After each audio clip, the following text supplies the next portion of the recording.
Now, if you're jumping into this thinking, all right, there's a cute person, I'm just going to go ask them out. Hold your horses, pause, take a deep breath, and back up. Because it's not enough to just ask someone out, hey, want to go to dinner with me? You want to make sure the answer you get is the one you want to hear. So instead of just roughly going out, hey, want to go out with me? No? Okay. Hey, want to go out with me? No? Okay. Instead of just like machine gun fire asking people to go out with you and getting turned down multiple times, how about we take a step back and let's try to make sure that when you ask someone out, one, they want you to ask them out, and two, they're going to give you an answer that you want to hear. So let's get started with that. So even before you ask someone out, you want to know, do they see you? Not even do they like you, like we're going to get to that in a minute, but do they see you? You see, when someone meets you, they are going to judge you very quickly, and if they judge you badly, you're stuck with that. And you have to work really hard in order to get them to change their mind. And I know from experience. So here's my story, all right? Growing up, my parents thought I was slightly autistic because I had a really hard time reading people, connecting with people, talking to people. I always managed to say the wrong thing, freak somebody out. Like, I was the awkward, lonely, isolated kid at high school. And yeah, right, now I look pretty successful, now I look like I've got it together, but growing up, that's not how it was. So I started reading and studying body language in order to try and just fit in. And so eventually things started to work out. We'll talk about some of the biggest disasters I made in this course so that you don't have to make those mistakes. But eventually I made mistakes, I figured things out, and got into college. And by now I was able to ask people out. I was actually able to get people to ask me out, which I liked. And so I was doing a little bit of dating. Finally, like people actually wanted to hang out with me. That was pretty cool for me. But then I saw this guy. In class had been going for a few weeks, he just transferred in. And I saw him and immediately thought, he's new. He's cute. I'm gonna keep an eye on this guy. And I didn't know till many months later that when he looked at me, he immediately thought, oh, she's lesbian. And so I immediately saw this guy as a potential romantic partner. He immediately discounted me as a potential romantic partner. And if you are discounted by someone you want to ask out, they're not gonna go for it. You're gonna get rejected or turned down, or even worse, led on. And that's even worse than being flat out rejected. So you want to make sure when someone first meets you that they really see you and judge you the way you want to be judged. And that means you have to know what sort of first impression you're making. So here's a quick exercise you can do to find out what sort of first impression you're making. 1, I want you to write down on your workbook what kind of impression you think you're making. Just throw together 2 or 3 adjectives, character traits, stereotypes you think you might be falling into. Go ahead and pause if you haven't already. Number 2, this is going to require some outside cooperation. Ask somebody you trust and respect who will tell you the truth, what they assumed about you when they first meet you. Hopefully you've met this person in the last 1 or 2 years, so there hasn't been too much change in your personality. But pause this video, reach out to them, send them an email, send them a text saying, hey, I'm doing this weird experiment. What did you think about me when you first met me? Ask for something good and for something negative, and then ask them how that's changed since they met you.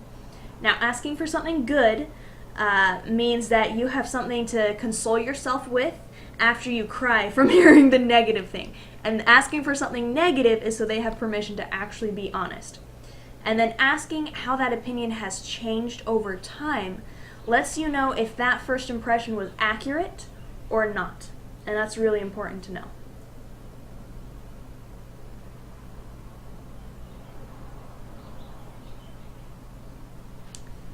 Number 3, Sit down and ask yourself what kind of first impression you want to be making.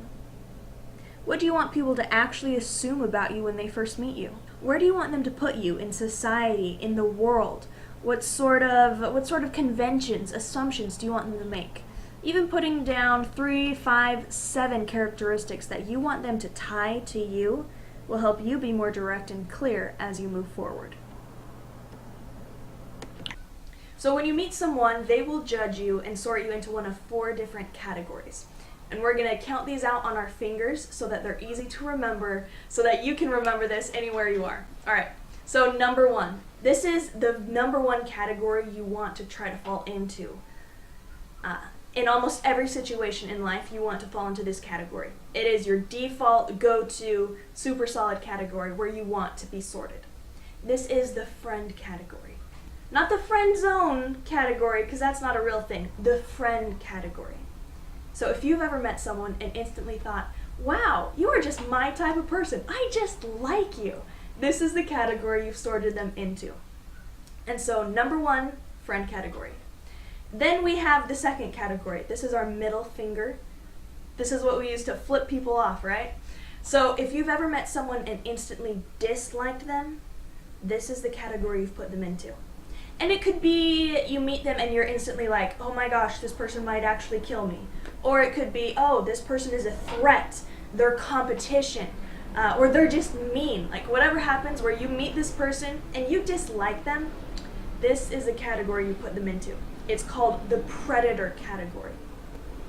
And if you meet someone and you make them feel uncomfortable, this is the category they put you into, where they see you as a creeper. They see you as someone dangerous, a weirdo. And I've fallen into this category plenty of times, and we'll get into that later. But this is not a category you want to fall into. And especially if you're a man, or you're a little bit awkward, or you're a little bit shy or nervous, this is probably a category you're falling into. So in this course, we're going to learn how not to be in this category, okay? All right. And then here's this third category. All right, ring finger. Because if it goes well, they'll put a ring on it. So, ring finger, this is the potential romantic partner category. And if you are in business and you have to choose between falling into the friend category or the romantic category, it's better for your bottom line if you fall here. But if you're looking for love, if you're out there trying to get a date, this is the category you want to fall into. And there are some things you can control about this category, and there are some things you can't, and you have to do damage control. But anyway, this is a good category for you. And then there's this 4th category. And this is where most people fall. This is the reason there are only a few people you want to ask out, because most of the people you meet, you discount them. This is the reason possibly your crush forgets your name, forgets your face. This is why people sometimes like their eyes glide right over you as if you're not even there. If that's ever happened to you, this is the category you're falling into. We forget about the pinky. It's basically useless. We don't need it. And so this is the indifferent category. And this is where most of the time you get sorted with people. If you don't strike people as being good for them, bad for them, or a potential romantic partner, and not just a, oh, I guess if I had to, I'd sleep with you, romantic partner, but a, oh my goodness, you are so attractive, please ask me out, romantic partner. If you don't fall into any of these categories, you're basically deleted. You know how Sherlock Holmes deletes information when it doesn't matter? Yeah, this is the category that would be putting you into. You're basically seen as moving furniture. And that sounds harsh. And if you've ever been in that category, you know it sucks. But the good news is, it's really easy to get out of that category. It's really easy to get into the friend or potential romantic partner category. And so those are some of the things we're going to cover in the course. So we've covered the potential areas where you might fall. Now I want you to take a minute, go back to your workbook, and fill out this section about those potential categories. Go ahead. So by now we've talked about the potential categories that you can get sorted into. But how do people decide where to put you? Well, there are a lot of elements that come into play on this. So they will look at your body language. They will look at your facial expressions. They'll look at what you're doing with your arms, how much space you're taking up, what you're doing with your hands. And that's one of the ways that they judge you and figure out what you're all about. They will listen to your voice tone, the way you talk, the pitch, cadence, tone. All of that sends a very different message about who you are, what matters to you, and where you fall into the dominance hierarchy. They'll also pay attention to your outer appearance, the things you can change and the things you can't. So when you get out of bed every day, you're going to work, you're going to class, you're choosing what to wear. I assume all of you are old enough to dress yourselves. That means you choose what you wear. You choose what to do with your hair, with your face, with your clothes. You choose your jewelry, your accessories, your tattoos. And that is how people judge you. And it's how you tell other people what matters to you, how they should see you. So they judge you body language, voice tone, outer appearance, and they'll also judge you on your word choice. Are you a jerk? Are you a nice person? Are you kind? Are you funny? All of that comes into play. But in the very first few seconds when they see you, usually you haven't really had a chance to talk yet, which means the things that really cement that first impression are typically your body language and your outer appearance. And so those are some of the things we're going to cover in this course to help you get sorted into the category you want to fall into. So we are just going to knock some of the basics out of the way. I'm assuming that you are clean and hygienic. I'm assuming you groom yourself, you make sure you don't smell stinky, you make sure you have clean hair, clean hands. I am assuming that because that is one of the biggest things people use to judge you. If people think you're dirty or gross or stinky, none of that means they want to sleep with you or that they want to spend time with you. So you want to make sure you are clean and you look clean and you smell clean. All right? Basics. Very bottom, starting there. If that's not there, you can't go any further. So I'm assuming that is covered. So let's really quick skim over your outer appearance. Now, if you were my personal coaching client, you were paying me a few $1,000s, we would have the time to dive in and really cover exactly what sort of impression you're sending. The colors, the fabrics, the makeup, the hairstyle, the accessories. We'd have time to dive into that, but we don't. This is a general course, so we'll just go over some of the basics. 1, you should wear colors that flatter your skin.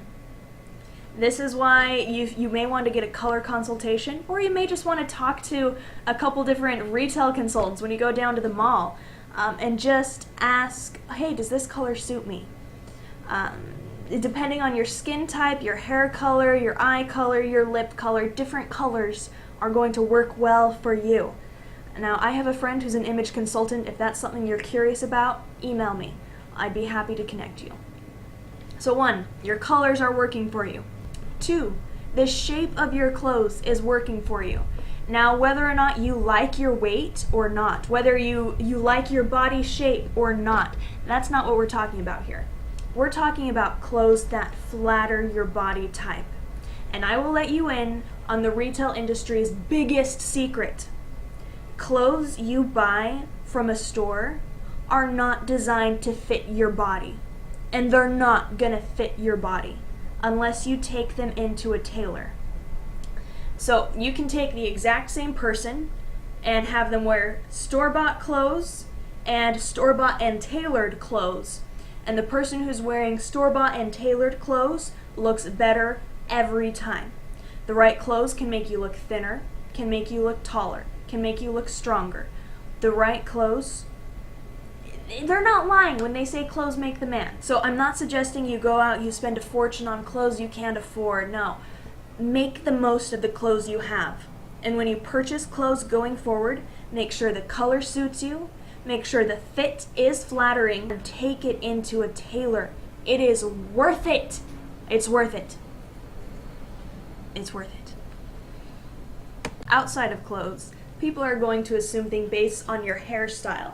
based on your makeup, based on whether you wear glasses or not, based on your jewelry, your lack of jewelry, based on your tattoos, your piercings. People are going to assume things about you. And some of them are going to see what you're putting out there and be like, yeah, I like that. And some of them are going to be like, not my person. So you want to make sure your outer appearance is attracting the type of person you like. Because if you're walking around wearing baggy jeans, multiple tattoos, dozens of piercings, and heavy jewelry, people are going to assume something very different about you than the person who's walking around in a tailored suit with clean skin.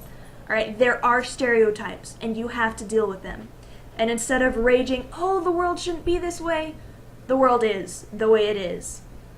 And you can't change the world, but you can work on yourself. And that's what this course is all about. So, I'm going to run through some basic stereotypes that you can take or leave. 1, you are judged if you wear too much makeup. And a lot of people would say what I'm wearing now is too much makeup. Especially because I'm prepped for the camera, which means I've got like multiple layers on my skin, so it looks like I have cheekbones in front of the camera, okay? Alright? People will judge you if you wear too much makeup. 2, people will judge you if you don't wear enough makeup. So if you're one of those people who likes to go makeup free, yeah, people are judging you for that. Now whether you care or not is totally up to you. 3, people will rate you as more intelligent if you wear glasses. And this is standard across men and women. Now, for women, there is a sweet spot, because if you're a woman who wears makeup and glasses, you're rated as more attractive and more capable than women who wore just glasses and no makeup, or just makeup and no glasses. So, there's that for you. 4, women with long hair are seen as more attractive. They're instantly judged as more attractive than women with short hair. So, there's that. Let's see, what else do people judge? Height. The taller you are, the more likely you are to be seen as an authority. And you're actually likely to get paid more, which is why I wear heels. Let's see, what else do people judge? Tattoos. Tattoos, this attitude is changing a little bit, but tattoos are still seen as something lower class or dirty or unintelligent. And it's similar with piercings, especially if you have excessive piercings. So people who had 3 or more piercings on their face and ears, they were seen as less intelligent than people who had just 1 or 2 piercings, all right? So let's see, tattoos and piercings. And then, all of that aside, just look at the style of your clothes, the color of your hair. You can do wild things, you can do tame, conservative things. So start noticing what the people around you are doing with their clothes, are doing with their accessories, are doing with their hair, and what they're trying to signal. And decide for yourself how you want to be seen.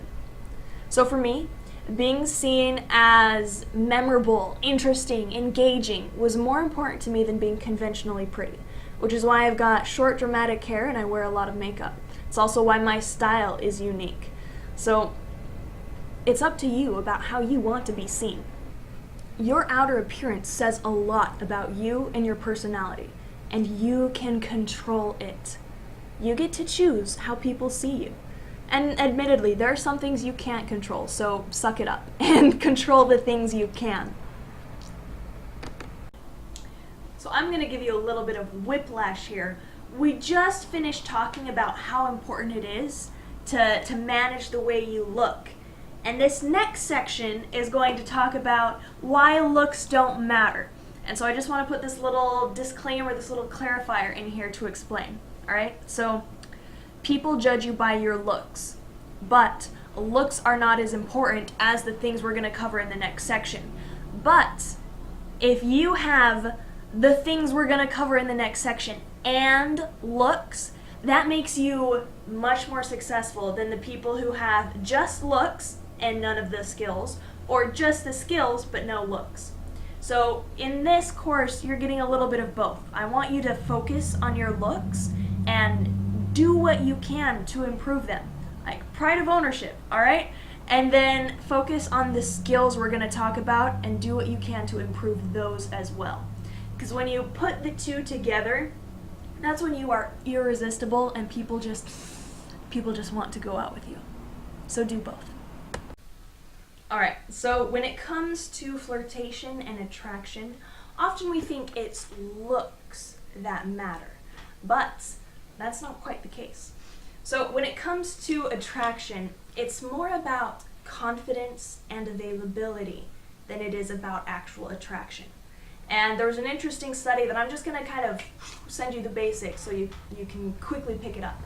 So a group of researchers took two different groups of women into a bar. And one group of women was all dolled up, they were attractive, wearing their makeup, nice clothes, they were rated as very attractive. And then the other group of women were people you would not typically rate as very attractive. They were typically seen as less attractive or even in some cases ugly. Alright? Not all the makeup, not all the clothes. But this group of women had a secret weapon.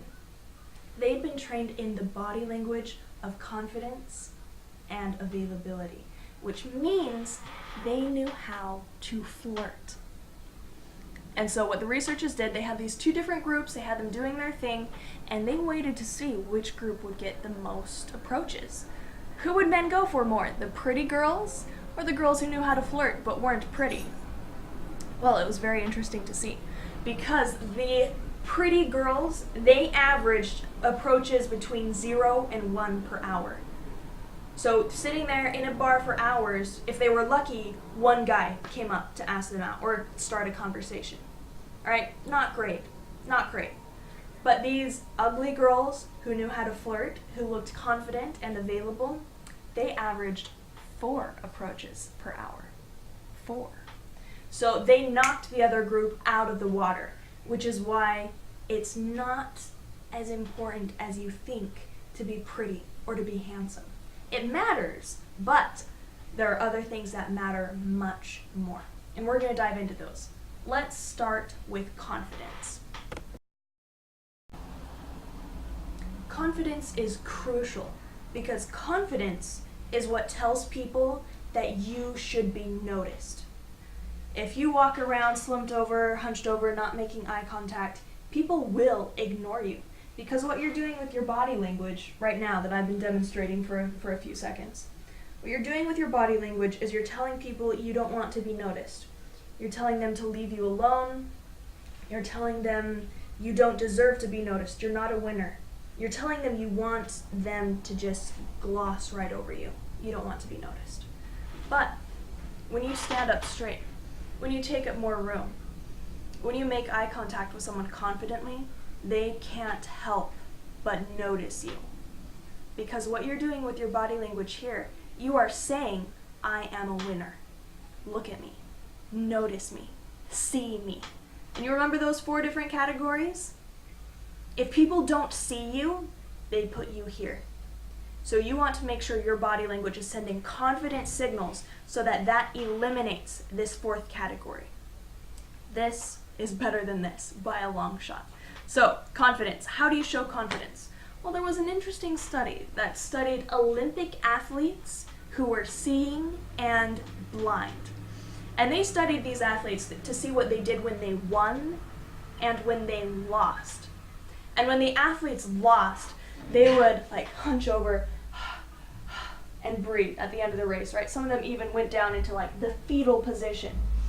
But when they won, even though they were exhausted, they'd run faster, they'd run farther, they'd beat the competition, they would breathe like this. So you can see the difference. Look at how much space I'm taking up here that I am here, all right? This is small. This says, don't notice me, ignore me, leave me alone. And this says, pay attention because I'm important. And so you want to make sure you're taking up enough space when people see you. Now, I'm sure you've all seen that guy who sprawls out and takes up 2 or 3 chairs. Don't be that guy, all right? That's something that is kind of how men flirt, which we'll come back to in later sections, but you don't want to be the person who's inconsiderate, careless, who's just taking people's space, all right? You want to be confident, but not cocky. So confidence, let me demonstrate this for you. And in your workbook, you should have a couple different pictures to show you the difference. But at the very bottom of the confidence scale is this low power pose. So you'll see, if you could see my legs are pressed together, my elbows are pressed against my body, my arms are pressed against my body, my shoulders are a little bit up, my chin is tucked down, and I am not making eye contact. So these are 7 different points that I'm touching to say, I'm not important, leave me alone. Now on the super cocky end of the spectrum, that's when you're sprawling out, you're taking up 2 or 3 chairs, you've got your legs spread out, you've got your arms spread out, you've got your chin in the air, and you're using multiple points on your body to say, I am a big deal. But we want to be somewhere in the middle. And so if you think of it with chairs, imagine someone is sitting in a chair, and they have the choice to shrink, so they're taking up less than their chair. They have the option to sprawl out, so they're taking up 3 chairs. A good place to be is 1.5 up to 2 chairs. 1.5 up to 2 chairs. At the very, very, very minimum, confidently claim your chair. But if you can, expand to 1.5 chairs or even 2 chairs. And you do this with your body. For example, here my elbows, this is different from this. Right here my elbows are touching my body. I am shrinking in my chair. But if I spread my elbows out, suddenly I'm taking up a little bit more than my chair. And I can make it even more extreme too. And if there's a desk next to me or a chair next to me, I can sprawl out, I can put my arm there. Or maybe I've got stuff that I'm carrying, I've got a purse or some books. I can use those to spread out as well. I can put my stuff around me. And you'll see if you watch for videos of President Trump, if he's sitting at a desk, you'll often see him do this. Where, let me scoot this forward so you can see the desk. He'll sit down at the desk and there will be something in front of him and he'll push it away. And he pushes it in order to claim more of this territory for himself. So what he's doing as he pushes stuff out is he's saying, this is my territory.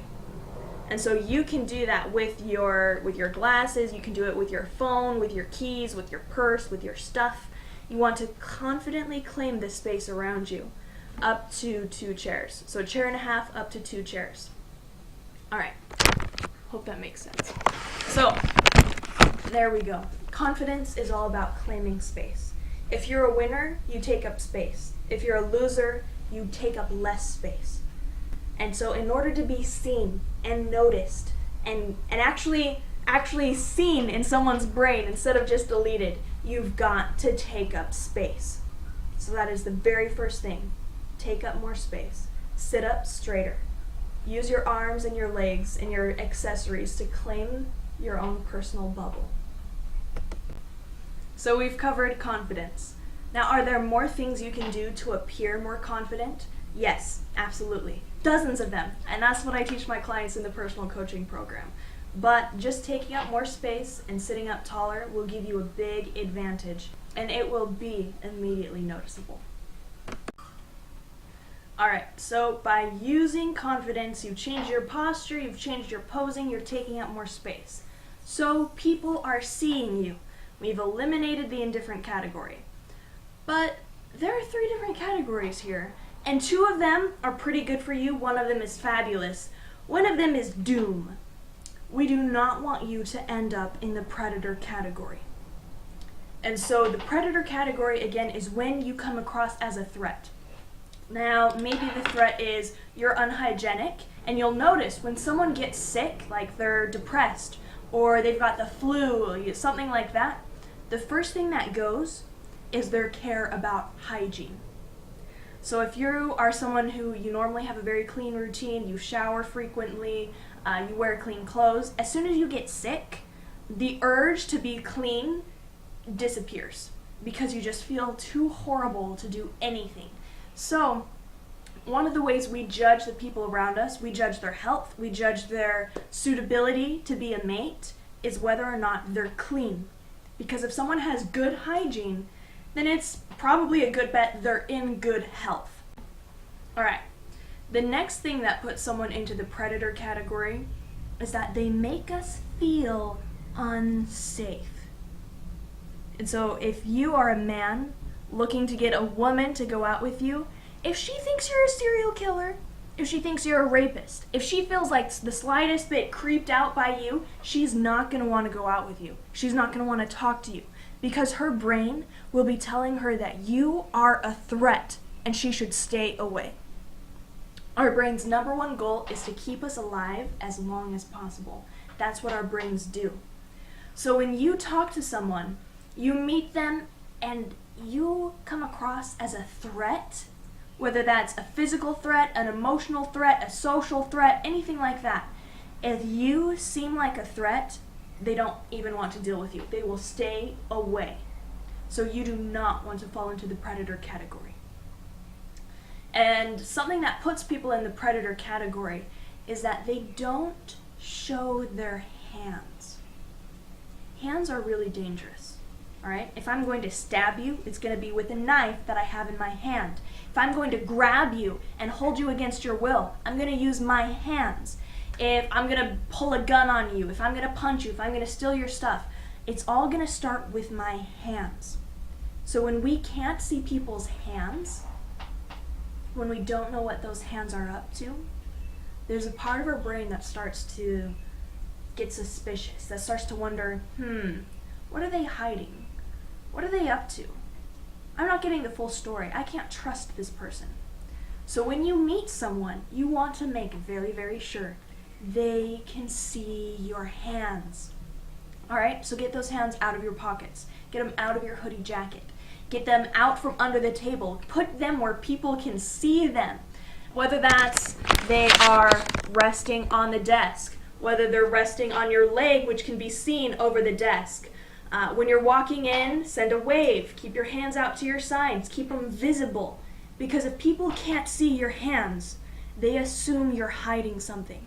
And if you're hiding something, then you're dangerous. And if you're dangerous, you go in the predator category. So keep those hands visible. Keep them where I can see them. All right? Now, some of you have bad habits with hands. And that sucks. But that's a habit you're going to have to break.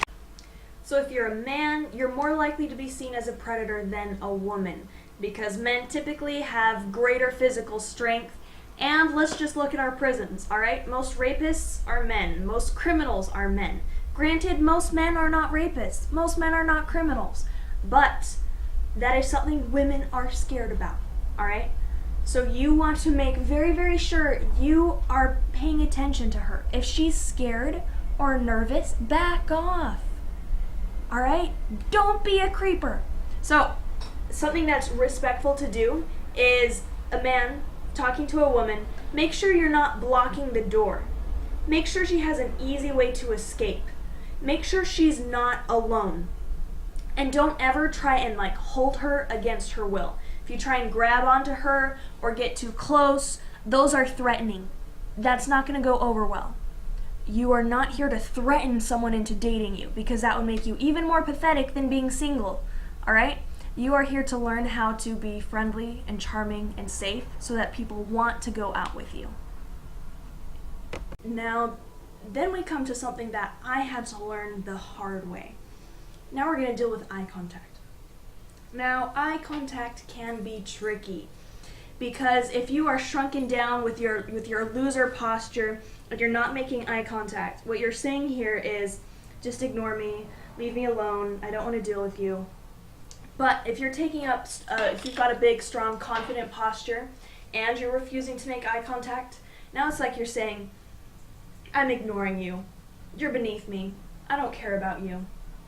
And it's like a way, say you the camera, is someone that I actually have a crush on, but I don't want you to know I have a crush on you.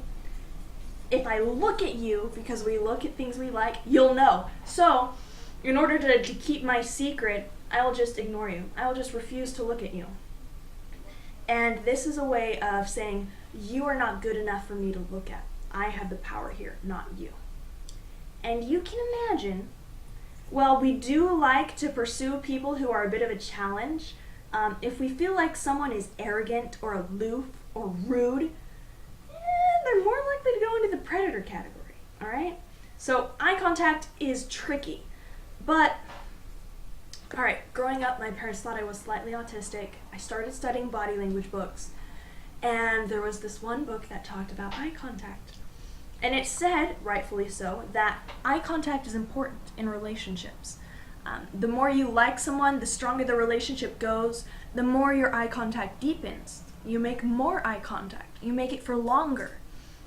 And so it gave me this number, this percentage of how much eye contact you should be making, which is fairly accurate in Western America and a lot of Western civilizations. Not so much in Asia, in Japan, in that area. But there's a percentage of how much eye contact you should be making. But even more important than that, there's a feeling that should come from the eye contact. And this book said to me, a socially awkward teenager, you should make as much eye contact as comfortable. Some of you are already seeing how this went wrong. So I didn't know how much eye contact was comfortable. So I took that to mean make as much eye contact as possible. And so here's how I used this to try and get a boyfriend in high school. I would look at these boys, and they would look at me, and they would look away. And I would just keep looking at them, waiting for them to turn and make eye contact with me so we could deepen our eye contact, strengthen the bond. That's not a good thing to do, because when you make too much eye contact, it comes across as intense, aggressive, or even creepy. Eye contact is one of the ways we can scare people. We can make them feel uncomfortable, and that's not something we should be doing. So if you make too much eye contact, if you're just staring at them from across the room, that's going to come across as creepy. That's going to come across as predatory. And that is going to make them not want to go out with you. So make sure when you're giving eye contact, there's this spectrum to keep in mind. Too little eye contact means I'm ignoring you. Too much eye contact means I'm intimidating you. You want to be right in the middle, where it says, I'm paying attention to you. I care about you. I like you. I respect you as a human being. That is a good place to be. So if you are watching this and you live in a Western society, the amount of eye contact that you'll typically use is between 60 to 70% of the time. So roughly 2/3 of the time you're talking to someone, you should be looking at their face. All right? So if you are someone who doesn't like looking at people's faces, get over it. If you are someone who makes really intense eye contact, you should stop that. Back it off. Dial it down a bit. And so this is something you can practice with friends, family members, coworkers. Just make eye contact during a conversation. Notice when they look away. Notice when they look back. Notice how much eye contact they seem to prefer. But if you can, try to start by making eye contact 2/3 of the time. Now, I'm not saying that if you're sitting in a classroom or in a busy room and your crush is over there, the person you want to ask out, that you should be looking at them for 2/3 of the time that you are in the room with them. No, because that would be really creepy. That would be really creepy. What I'm saying is that when you are in conversation with someone, then you should make eye contact 2/3 of the time. Now, when you're not in conversation with someone and you want to be, you want them to come over and talk to you. You want to go over and talk to them. This is where eye contact gets a little bit more fun. So imagine for me, you are going to a party. All right? You're going to a party or even a bar, and you walk in the door and you just scan the room. And you might do that as you're standing at the door, or you might skitter to a corner and then scan the room. But in any case, you scan the room. And so as your eyes are passing over people, you might make eye contact with them, but more typically they are in their own groups. They're talking to each other, and so you are just scanning the room with your eyes. Now, as you do this, some people will stand out to you as, oh, that person is attractive. Oh, I like that one. Oh, that guy is cute. Or, oh, she's pretty. People will start to pop out of the crowd at you, that you think, I would probably go talk to this person if the chance came up. All right? People are popping up to be put in the potential romantic partner category. Now, they will be attractive, they will be confident, typically, and sometimes you'll judge them based on their bone structure, which is interesting, which we'll talk about when we circle back around. So just put a pin in that. But you will send a brief flash of eye contact to the room. And you'll notice people, and your brain will like put flags or balloons over them. So you want to circle back and look at them again. And so you will. And you will send up to 3 glances at them. And they'll be short, 1 second or less. But you should send at least 3, if not up to 5. And here's why. All right? Men typically only notice they're being flirted with after a woman has sent 3 or more flirtation signals. Alright, so they're a little bit slow. Men have a hard time telling when women are really interested in them.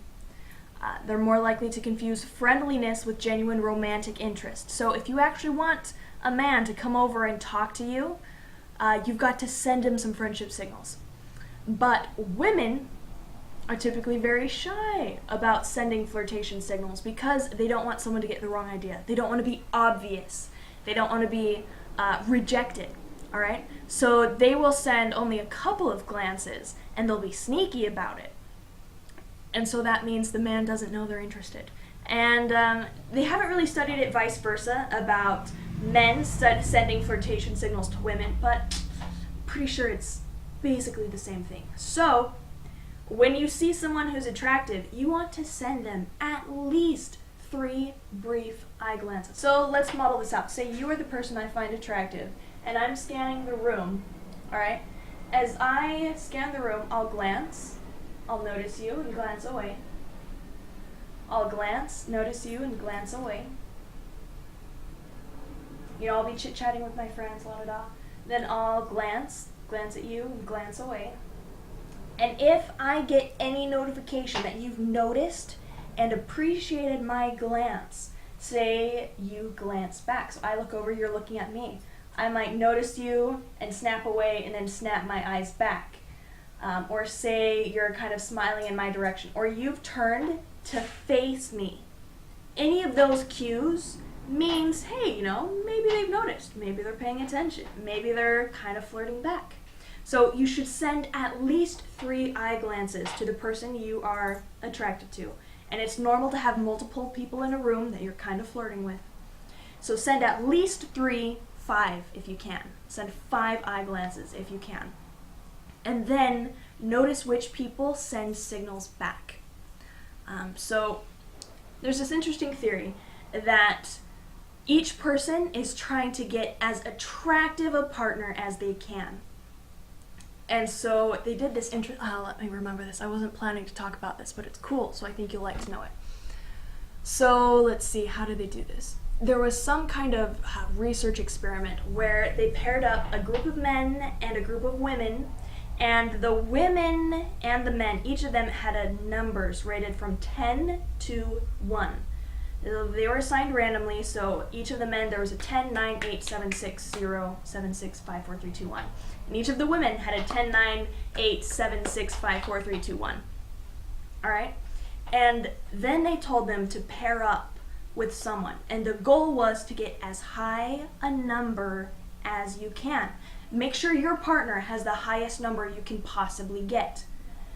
And so the trick to this is they didn't know their own number, just like it's hard for us to gauge our own attractiveness, right? We might think we're fabulous, and in reality we're not. Or we might think we're crap, and in reality we actually are fabulous, all right? So it's very typical that we don't really know how attractive we come across to others. And so that's what was modeled in this game. People didn't know their own number, but they were trying to get a partner with as high a number as they possibly could.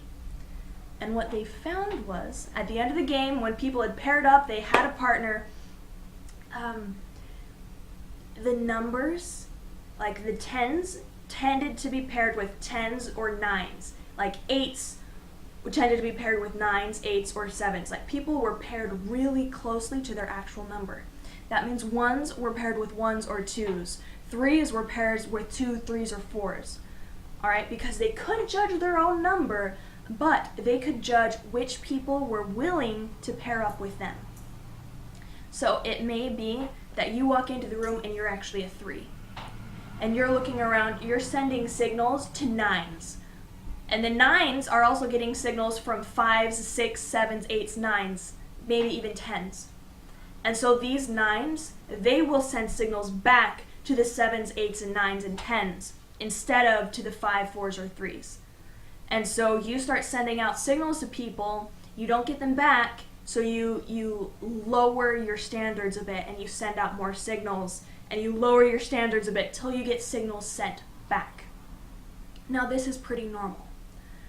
But what happens where people go wrong with this is they lower their standards without sending any signals. And this is what I did in high school, all right? I would go to these dances filled with strangers. Nobody knew me. Nobody knew how awkward I was. And I'd be all dolled up. I'd look fabulous. And I'd wait for these 8s, 9s, and 10s to approach me, but I wouldn't send any signals.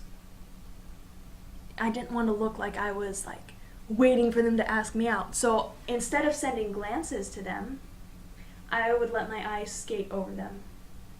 I'd ignore them. I wouldn't send any flirtation, confidence, availability signals. So you know what happened? Just like those group of pretty women in the bar who didn't know how to flirt, they didn't get any approaches, and I didn't either. So there may be cases where you feel like no one's asking me out, no one's saying yes when I'm asking them out. Maybe I just need to lower my standards. But make sure before you lower your standards that you're sending flirtation signals.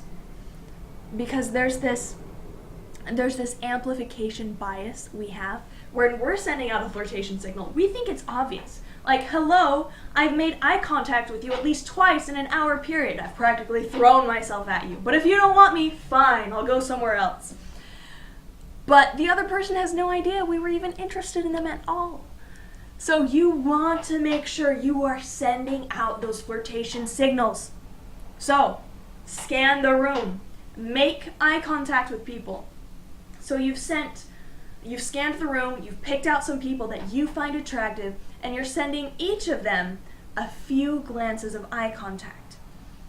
And some of them will start to glance back. And if someone glances back, then it's time to start using more sustained eye contact. So we've scanned the room, we've picked out some people, and I've decided you're attractive. So I glance, you don't notice, I glance away. I glance, you don't notice, I glance away. I glance, this time you're glancing back. So I can either like pretend, nope, I wasn't looking, I wasn't paying attention, nope, I'm not interested in you, and like kill the moment.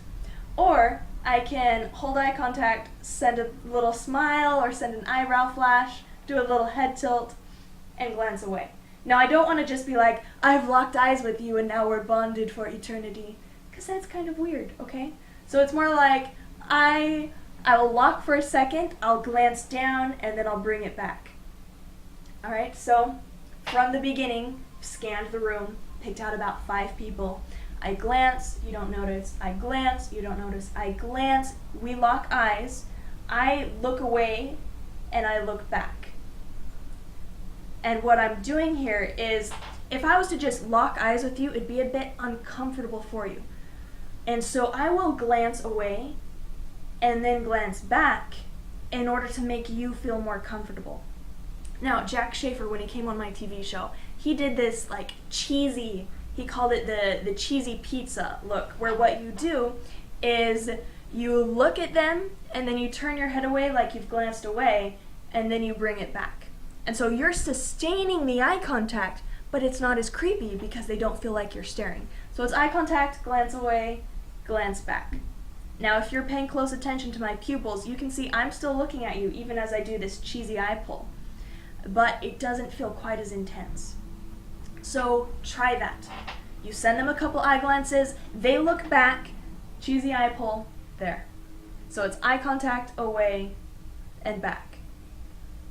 And then once your eye contact is 1/1000, away, and back, you can hold it for like up to 3 seconds. And in these 3 seconds, you want to send what are called friend signals. Friend signals, it could be a chin nod, which is what men typically do. It could be an eyebrow flash. So just up and down. You don't want to like waggle your eyes because that's weird. Just an eyebrow flash, which is a friend signal, something we do when we see someone we like or recognize or trust. So eyebrow flash. Or you could do a smile. You could do a genuine smile, which would be good. It could be a full one like this. It could be a subtle one like this. But you don't want to do a fake one like this, because that's just creepy. So you want to send a friend signal. So eyebrow flash, chin nod, smile, or even a head tilt. Or you can do a couple of these all mashed together. So eyebrow flash and smile, alright, and with a head tilt. So you've got 4 options there. But once you make that eye contact, send a little friend signal before you glance away. And so you want to hold it for a few seconds, and then glance away. And then, out of your peripheral vision, see what they do. Alright? See what they do. So if someone like completely turns around and is like just ignoring you, they may be playing hard to get, which is up to you if you want to deal with that, or they might not be interested. So there's that. But if they turn towards you, so their feet are facing you, if they start moving in your direction, if they start trying to make eye contact with you again, all of those are good signs that they're looking back.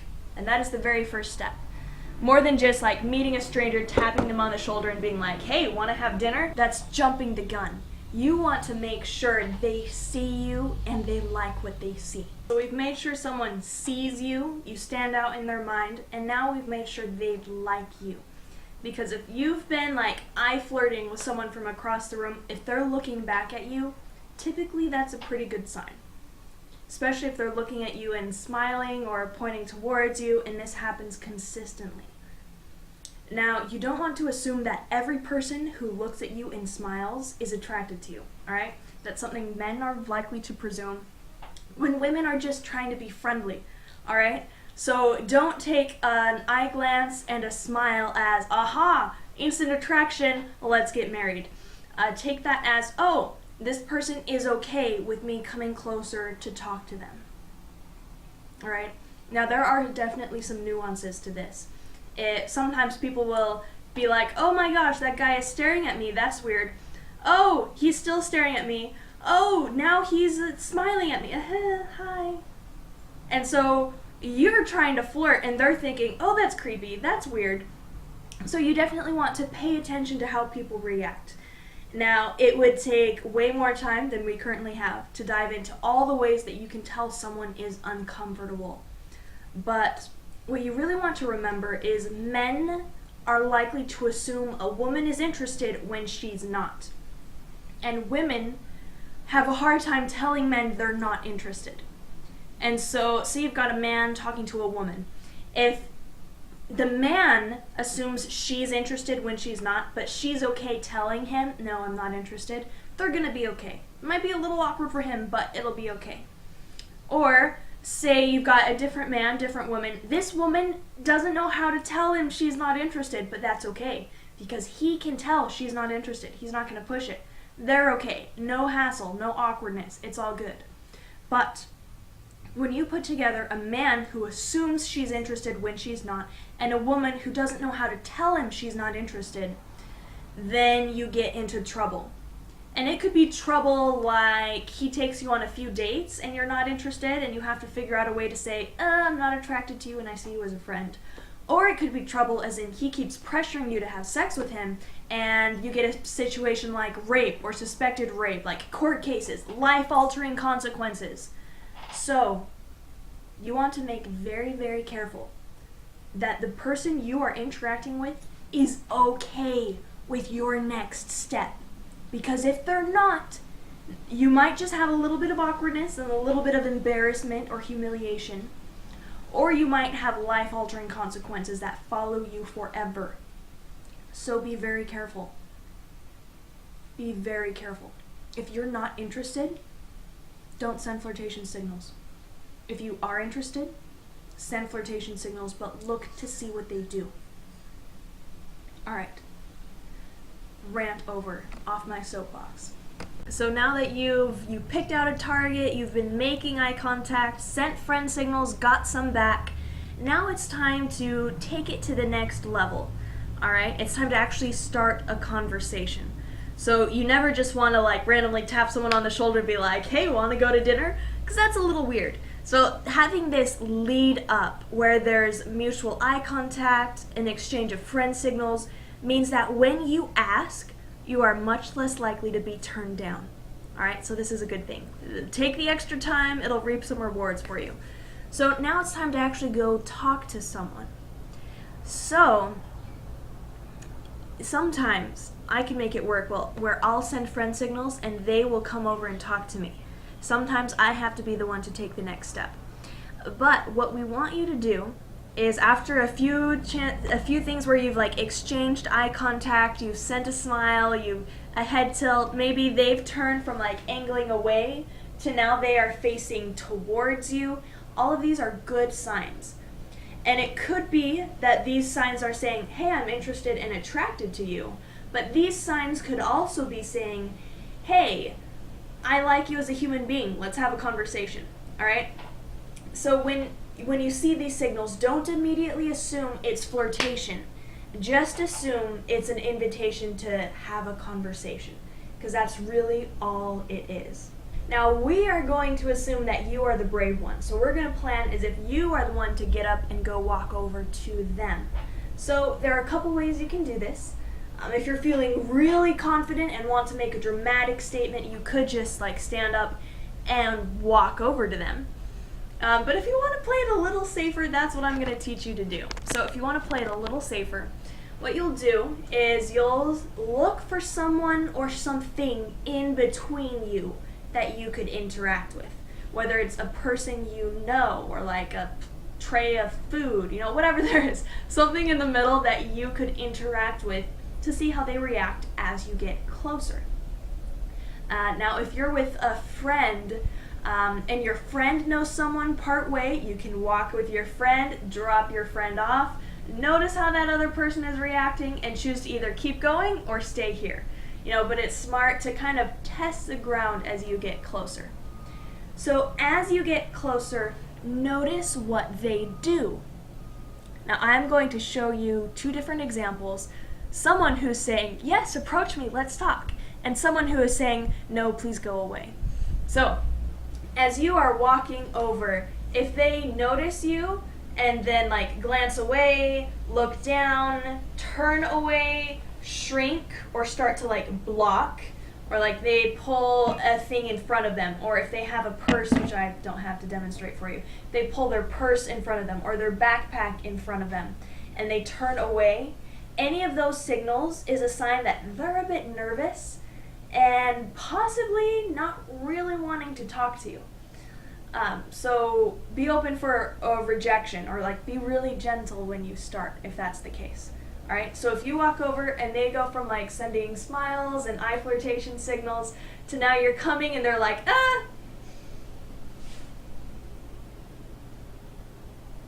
those are all signals saying, leave me alone, don't notice me. So watch for those.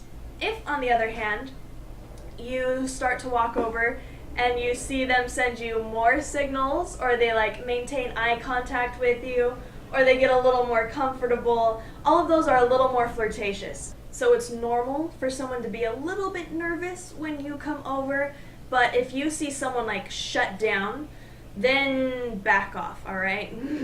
Bluff, just like walk right past them, out the door, leave them alone, alright? Because you never want to push your attention on someone who doesn't want it. There are other fish in the sea who are interested in what you're putting out. So don't make someone feel uncomfortable. Don't pressure someone if they're not interested. That's a real jerk move, so don't do it. Alright, But say they do seem welcome. Maybe they send you a little wave. Maybe they just keep eye contact. Or maybe they just keep doing what they're doing, all right? They don't look uncomfortable. They don't seem nervous. So you're like, okay. So you get over there and you say something. Now this is a part where a lot of people struggle and they'll come up with really stupid things like, did it hurt when you fell down from heaven? Like all the random stuff that people say. But there was a quick, interesting study that found the most effective pickup line was actually very simple. It was, hey, how are you? That's it. The pickup line is over. That's all there is. Hey, how are you? So you listen to what they say and you say something back. Now, if you want me to include a section on like how to talk to people in this course, shoot me a message. I'm happy to include that. Just let me know. But I'm going to assume you can handle the conversation, all right? So you start the conversation, you ask a couple questions, you notice what they're doing, and then you want to look for what's called the intimate gaze. So we've talked about eye contact and how you should be making eye contact. Not too much, not too little, just right eye contact. Well, it's not just the amount of, the percentage of the time that your eyes are meeting theirs that matters. Also what matters is what sort of patterns your eyes make on their face, because that changes how they feel about you. And that's something I talk a lot about with my professional clients who want to work on sales or executive presence, etc., or even self-defense. But what's really important for you is to look for a certain eye pattern that they might give you. And if you see this eye pattern, it's good news. So when we meet someone and we're like, wow, you are so physically attractive, oh my goodness, we're very likely to put them here. And then if it turns out they're a real jerk, we shunt them over to the predator category and we never deal with them again. But sometimes we meet someone and we're like, you know, I'm not really attracted to you, but you seem like a good friend. And then over time, as you get to know them, you get used to their quirks and you're like, wow, now I think you're really attractive. And so that's really normal for someone to get more attracted to you over time, even if initially you rated them as less attractive. That's pretty normal. But where was I going with this? Oh yes, so when you meet someone, you use a certain type of eye pattern to judge which category you're going to put them into. And this eye pattern looks at their jawline and their neck. And if they have long hair, it also judges their hair too, in order to judge their hormones and their hygiene. And this eye gaze is what people use to initially decide if they're going to put you here or somewhere else. All right? Now, as we talked about earlier, the physical attractiveness is not the end-all be-all, all right? There's more. But it is something people are looking for at the beginning. However, keep in mind, if at this point, all right, we've made eye contact, you've sent out flirting signals, and now you're finally having a conversation. So by this point, you've been sending confidence and availability signals. So the fact that you've gotten here at all, this is way better. If you are sitting next to someone who's physically more attractive, but isn't flirting, isn't sending those signals, you are going to be the one who's being approached and being flirted with, not them. All right? So don't panic too much when I tell you about this intimate gaze and what it's designed to do. So the intimate gaze is when you look at someone's eyes, mouth, and their neck, or even the top of their chest, all right? Guys, if you glance lower, you're gonna get caught. It's not gonna go well. Fun fact, apparently, women have a slightly better peripheral vision, so they check out guys just as much as guys check them out, but they're less likely to get caught. Apparently, men typically have more tunnel vision, and so you can tell when they're looking at something they shouldn't be. If I remember right, and I read this years ago, this was actually from a study conducted in a nudist colony, which I thought was pretty interesting. Anyway, so eye, mouth, neck. Now what's going on here is you're looking at the jawline and the neck.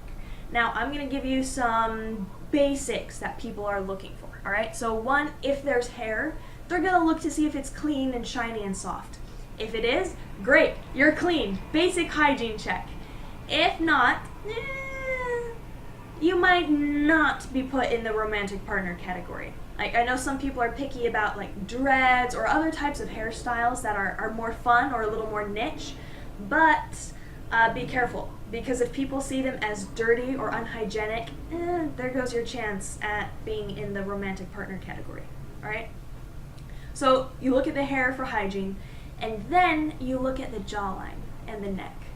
So a man looking at a woman is looking to see a round, soft jawline and a long, soft neck.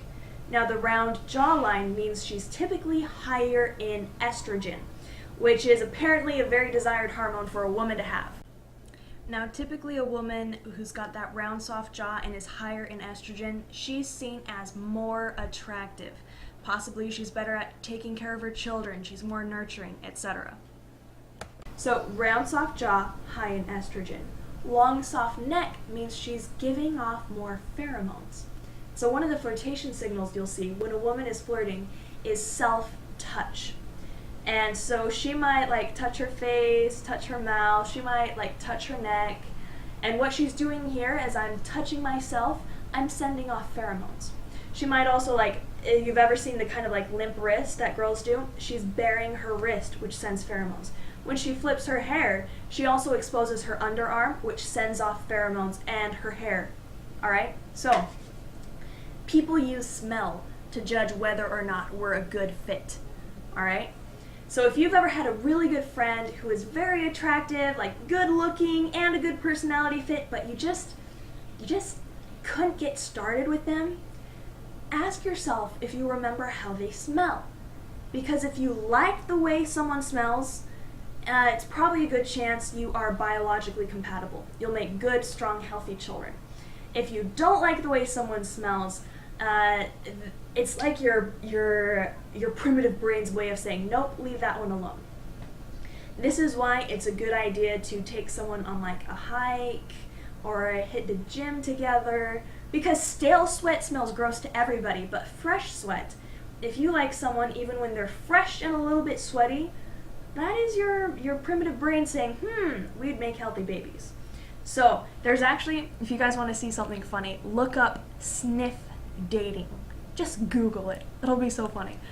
Because some people, there are like little sniff dating rings that you can join, little experiments, where they will have someone wear a t-shirt for a few days, and then like no deodorant, nothing like that, and then they'll bag it, send it in, and you can go around and like sniff t-shirts to see which person you like the best. And then if you pick someone, like you can get their contact information, you can set up a date. So sniff dating is a real thing. Now pheromones aren't widely understood and haven't been well studied. So there is a lot of controversy around this, but it makes a lot of sense, and I've seen it in my life and in my clients' lives. So keep an eye out for that. Anyway, where are we going with this? Oh yes, intimate gaze, long soft neck. Alright, so women will self-touch to send pheromones, so if you see any of that, she might like... Now there is a difference, because sometimes there's a difference between nervous cues and flirtatious cues. So if I'm nervous, I will touch myself, and it'll be like this, it might be like this, it might be kind of like this, and this is very different from this, or like this, or even like twirling my hair. Alright, so look for multiple cues that mean the same thing. Just because someone is like, if someone's wringing their hands, yeah, they're touching themselves, but that's a nervous gesture, not a flirtatious one. So look for something that seems a little more fun, a little more confident, a little more flirtatious. Typically, if it's nervousness, they're not having a really good time. Now, there are all nerves in first dates and first conversations, that's normal. But discomfort is something you want to really back away from. Alright? If you ever make someone uncomfortable, you need to back off. Alright, switching back. Women looking at men want to see a squarer, more angular jawline and a thick, strong neck, especially an Adam's apple. They'll also look for signs of stubble. And here's why. So the strong, square jaw, that is a sign that a man is high in testosterone, which means he's going to be a very effective protector, defender, provider. The thick neck means he's highly muscular. Adam's apple, same thing. And the stubble, means he's reached sexual maturity. He's able to give her children. All right. So you'll notice these traits are all about biology. They're all about making babies. So when you're meeting someone, you've got a crush and you're just kind of flirting, if you ever notice yourself checking out their jawline, checking out their neck, that is your brain saying, would I make good babies with this person? And so it kind of takes the romance and the mystery and the soulmate kind of idea out of it. So I'm sorry for that, but it is very helpful to know what you're looking for. So you'll notice yourself looking at someone's jawline, or looking at their neck to see if you're attracted to them. Now, this is just a throwaway fact that I remember when I was studying in high school. I remember reading that one study found women who find themselves attractive, who think that they are attractive women, are more attracted to highly masculine men. Whereas women who think they're not very attractive, they don't find themselves as being particularly attractive, they are attracted to more feminine men, which I thought was interesting. So I'm curious what you think of that. If you look at your past dating choices, the people you are attracted to, I'm curious what you think of that. Anyway, throwaway. Yes, I forgot to tell you about men and pheromones. So when a woman is flirting, she will tend to touch herself to release pheromones. And it's a way of saying almost like, oh, don't you wish you could touch me? Like, this is a wonderful leg. Don't you wish you could touch this leg? That's kind of what they're doing. So men, on the other hand, they tend, women will sometimes shrink down and be like, oh, look at how delicate and fragile I am. Take care of me. And so if you look at magazine covers for women, women are contorting down into these small, subtle poses that don't signal confidence, but they're like, look at how helpless I am. Take care of me. I need a strong man. Whatever. So women, when they're flirting, they tend to shrink and expose their neck, and expose their wrists, and they send off pheromones, and they say, oh, look how vulnerable I am. Help me. It's almost like if you've watched The Sound of Music, when, the oldest daughter is flirting with the bicycle delivery boy, who later becomes a Nazi supporter. Oh, what are their names? But she's like, you are 16, going on 17. She's like, I'll depend on you. That's exactly what's going on in the song. I'm vulnerable, I need a protector, I want you. Anyway, what men then will do, as the women are signaling they want and are open to a protector, the men will take up more space to show what a good protector they are. So let's see, often what you might see, this is going to be a weird angle so you can see this. Alright, so I'm going to angle you over here so I can lean on this. So a man will often lean against something. He might lean on the counter, lean on the desk, and it's by leaning on it, he claims it. So he's not only taking up more space, which we talked about earlier, claiming more space. The more space you take, the more dominant, more powerful, more capable you seem.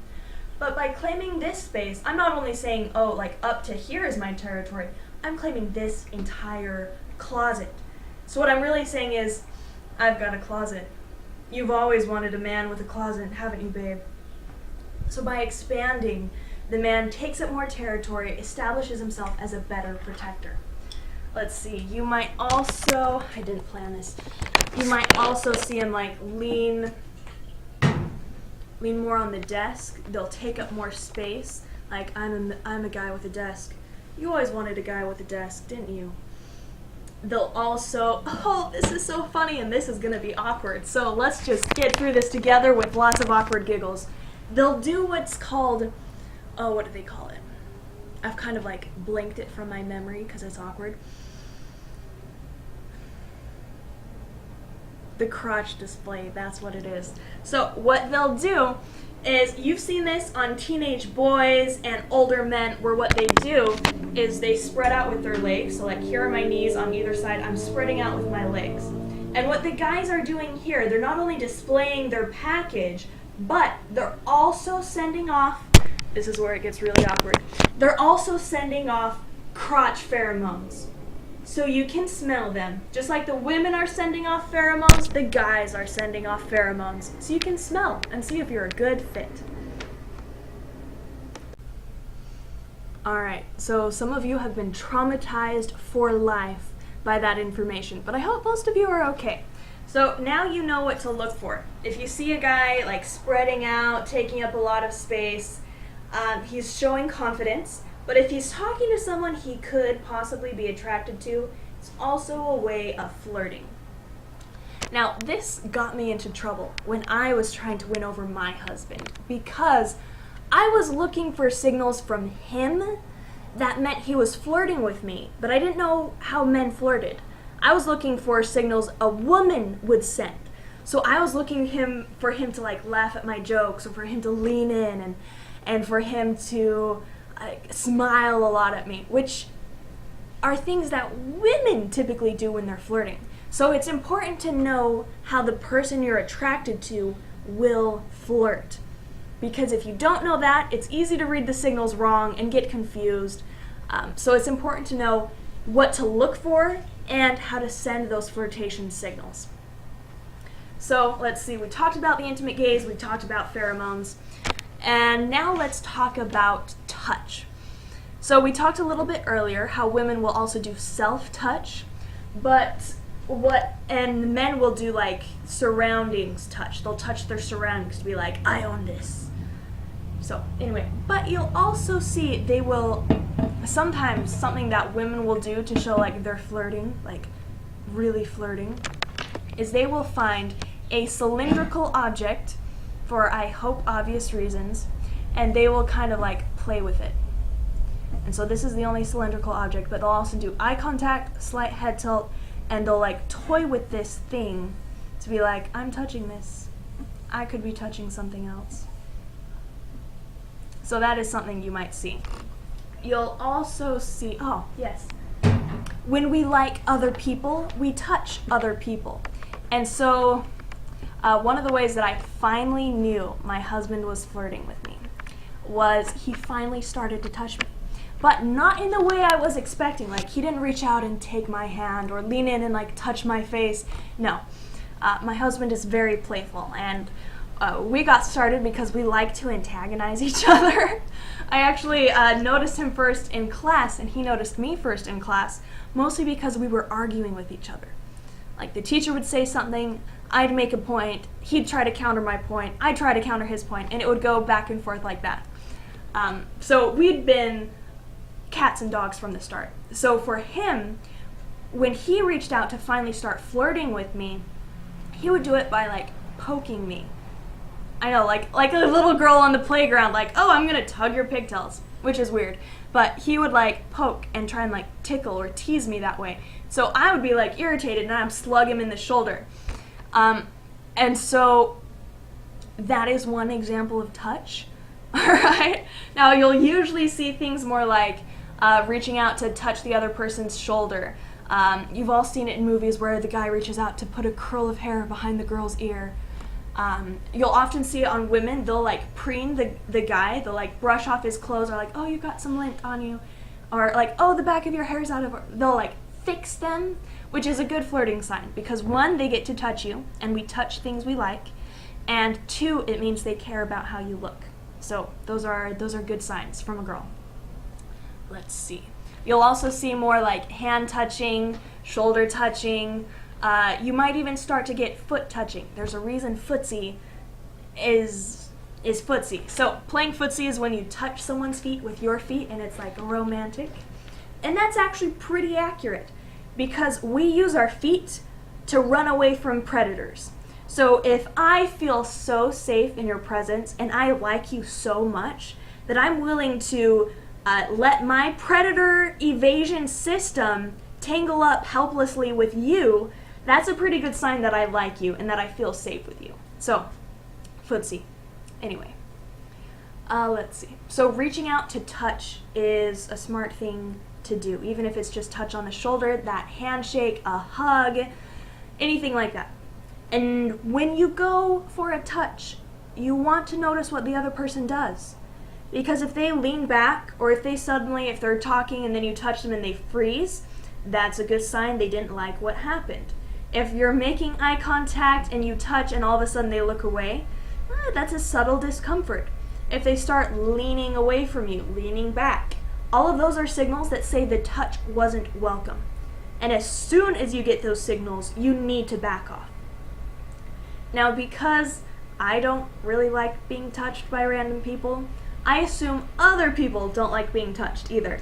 So I will use what's called a fake out, titled by myself, where I will reach out and like almost touch them, see what they do, and if they react fine, I will reach out and actually touch them. So that's something you can try if you want to. Reach out and like almost touch, and then if it goes well, reach out and actually touch. So that's your option. But, alright, so you've been talking, you've had a conversation, there's been some kind of touch and it's gone over well. And through all of this, you've seen eye contact, you've possibly seen intimate gazing. Did I fully explain intimate gazing? So, it's normal to see intimate gazes whenever you meet someone new. When you meet someone new, they will look at your face and your facial structure to decide which category to put you in. So it's really normal to be intimate gazed at least once or twice when you first meet someone. So if you see that happen, like, it doesn't count. Just set it to the side. That doesn't mean they're interested in you. But if you see it happen over and over, that is a good sign they are interested in you. So you'll look for it. It'll go something like eye, mouth, neck.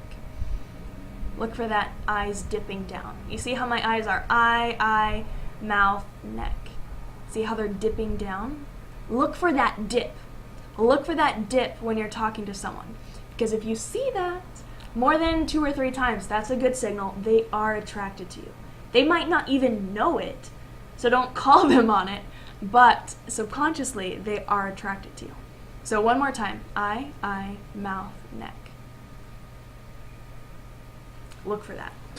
Anyway, so you've been talking to them, you've sent an intimate gaze, maybe you've seen an intimate gaze, if you're a woman and you're flirting, you've kind of touched yourself or like exposed your wrists or your underarm to send some pheromones. If you're a guy, you've spread out, taken up some more space, possibly even sent a crotch display. And all of this has been received favorably. The other person is staying engaged. This is a good sign that it's a great time to say, hey, I'd love to get to know you better. Would you be interested in having dinner with me? And then you just wait and see what they say.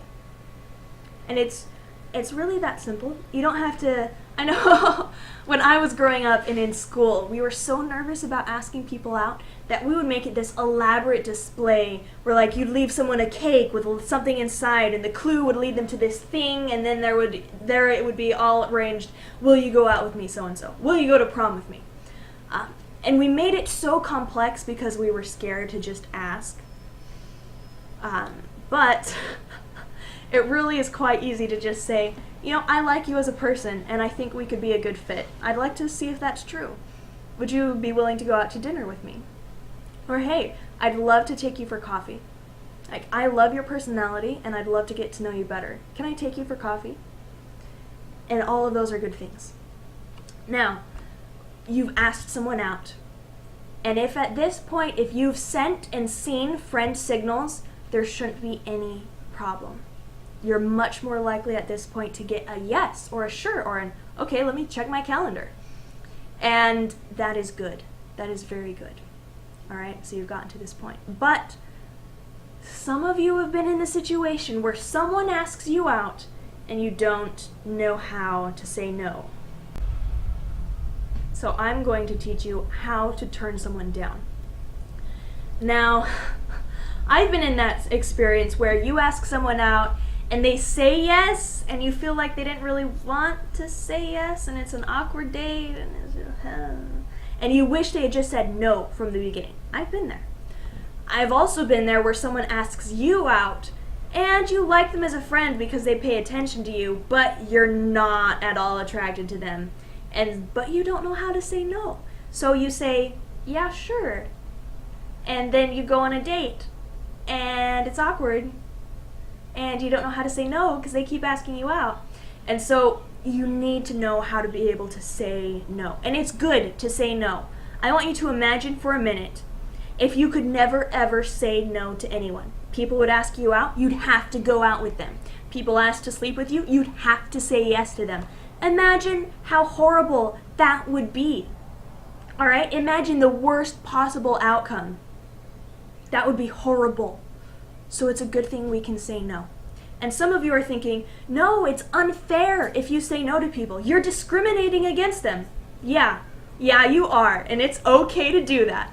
All right? You have 100% control over who you date, who touches your body, who you touch. Like, you get to choose how your interactions will go. And as long as you're respecting where the other person is coming from, you're all good. The trick comes when you don't know how to say no. Because if you don't know how to say no, how to stand up for yourself, how to tell someone to back off, you can get in a situation where predators will take advantage of you. Because there are predators out there, and they are looking for people who don't know how to say no, who aren't able to stand up for themselves.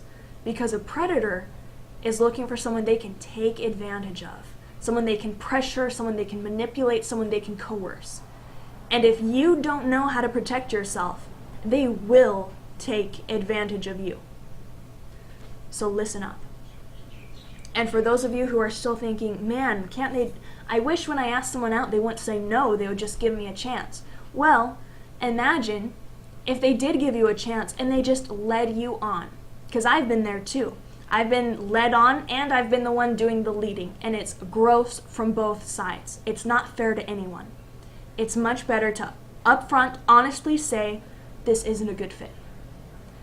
So imagine if you asked someone out and you didn't know it, but they didn't like you. And they didn't know how to say no, so you went out with them for months and months. And you poured out your heart to them, you thought you were in this really great relationship, but on their end, they just didn't know how to say no. And so they didn't like you, didn't want to go out with you, didn't care as deeply as you did, but they kept leading you on. Imagine how you'd feel when you finally found out. It would be horrible. It would be heartbreaking. So it's far better to be honest and blunt in the short term, because that can save your heart in the long term. So there's that phrase, sometimes in order to be kind in the long term, you have to be cruel in the short term. That's true. And in this course, I'm not going to tell you to be mean to people. I'm not going to tell you to hurt people. That's the opposite. What I'm about to do is teach you how you can graciously, respectfully, gently turn someone down in a way that's explicit and clear. Because what sometimes happens when we want to turn someone down, but we don't want to hurt their feelings, we'll take this seed of rejection and we will bury it between layers of ambiguity and kindness and politeness. So it's all the way down here, and people can't see it anymore. So for example, someone asks you out and you say, "Oh, it's not a good time for me." What exactly does that mean? Does that mean, actually I don't know how to say no and this is my way of saying no, so please don't ask me out? Or does it mean that, no, 7 o'clock doesn't work for me, but 8 o'clock is clear? Or does it mean, ask me out tomorrow? So you want to be really clear as to whether or not you're interested or not. Because if you're ambiguous, if you're confusing, that's when people get into trouble, and that's when you start to lead people on.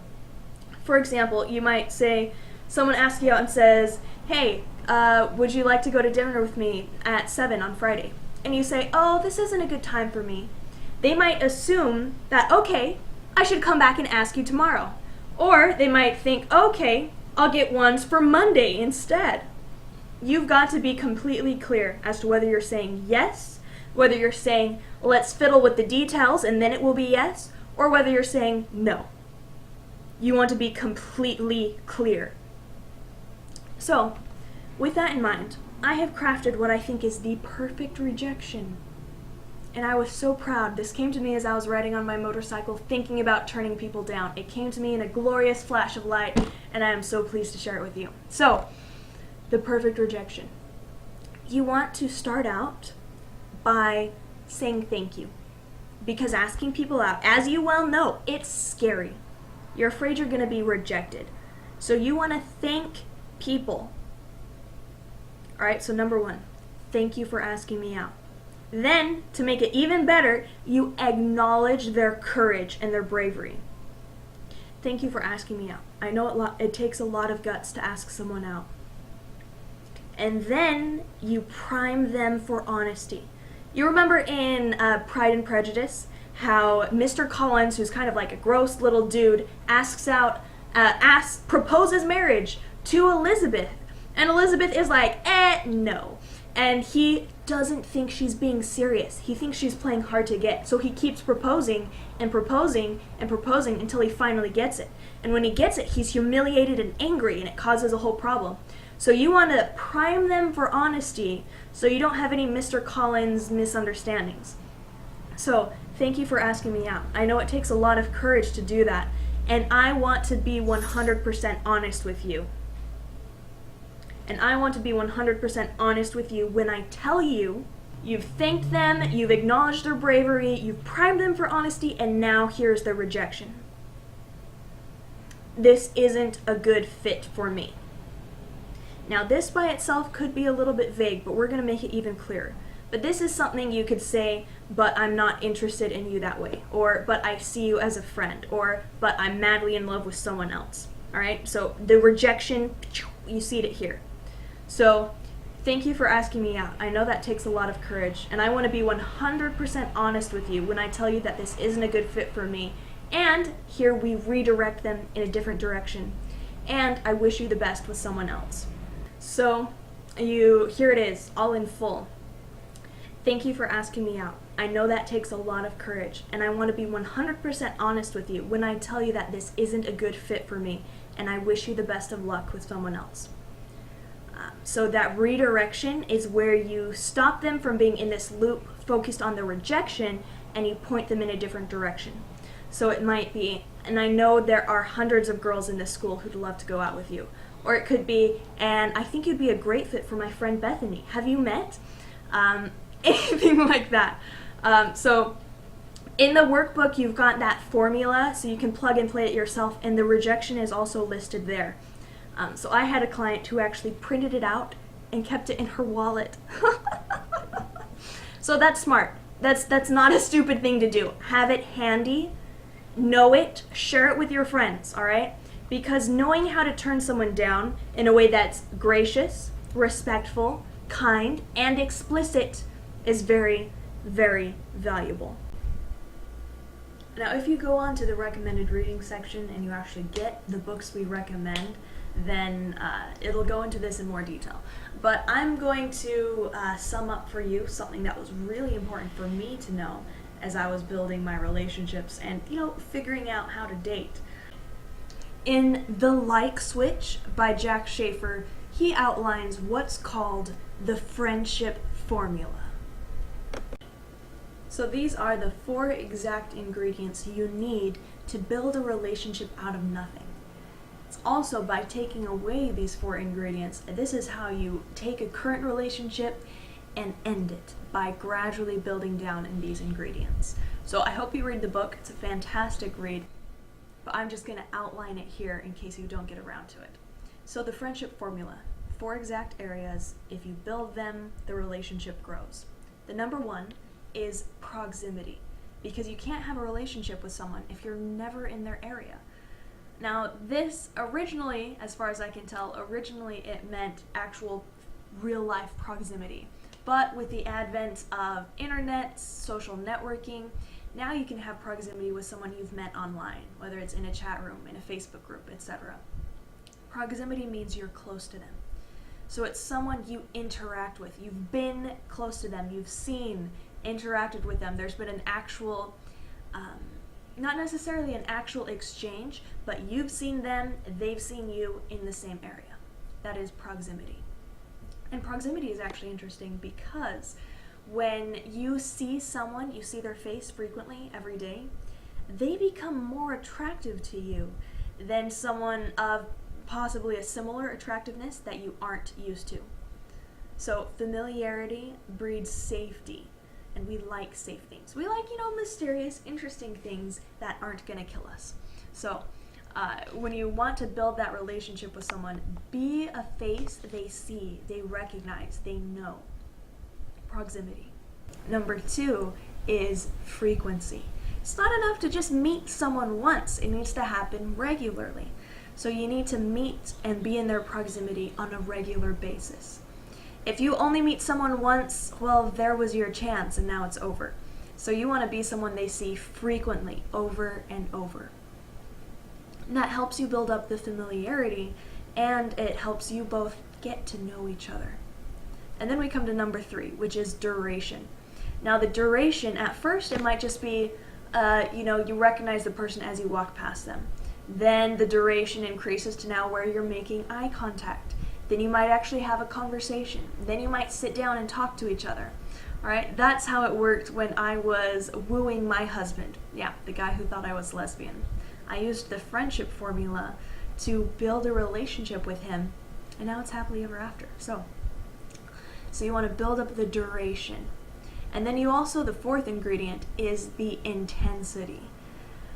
You don't want to have one of those shallow, boring interactions where it's just small talk, it's awkward, no one is really committed. You want to build up the intensity, and you do that by hooking their curiosity. You do that by making them feel special. You do that by being vulnerable, having good conversations. And so these 4 ingredients are what you want to build in order to build a relationship. And you can use these before you ask someone out to ramp up to asking them out, or you can use it after you've already had your date in order to strengthen and grow the relationship. So that is the friendship formula. Read it, use it, it's good for you. Wow, so we have covered a lot. You've learned how to make sure someone sees you, how to make sure they like you, and how to actually ask them out, and if necessary, how to turn them down. And you've also, just as a little bonus, learned a little bit more about how to build the relationship or destroy it. So I have given you a lot of content to cover. So please do go back through the workbook. Make note of anything that didn't make sense. Make note of anything that you need to do. And I want you to sit down and ask yourself, what potential opportunities do you have coming up where you can practice these skills? Is there a class or a networking event or a restaurant you're going to visit, a singles event? Where is it going on that you can practice these skills? And I also want you to ask yourself, what do you need to practice before you get to that event? So we've talked about hygiene, we've talked about your outer appearance, we've talked about your body language, and that's a lot to cover. And so you're definitely going to need to practice some of these skills in a safe environment before you deploy them in real life. And I'm going to let you in on a secret. It's going to feel really awkward when you try this at first.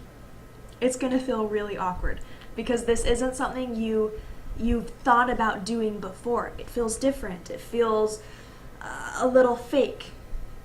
But these are the cues that we naturally use when we really like someone and feel comfortable and confident with them. So practice these cues. Practice them with friends. Tell your girlfriends, tell your guy friends about them. Practice them there. Practice with your family. Practice with strangers on the street. And then when you get to a situation where you really want to use these, then they'll be a little more natural. You'll feel a little more ready to deploy them into action. Now, something that's really valuable for my clients is having one-on-one support. So they want someone to practice the flirting cues with. They want someone to talk through the worst case scenarios. They want someone to help them build a concrete plan. Or they want to get more clarity about the personality of the person they're looking for. Or maybe they're in a fledgling relationship, but they want to make really sure that it gets strengthened. That their nonverbals, their communication is saying, I see you, I care about you, and strengthens the relationship instead of destroying it. That's something I am available to help you with. Please let me know. I'm here to support you, and I want this course to work for you. Thank you for watching. I'm RB Kelly.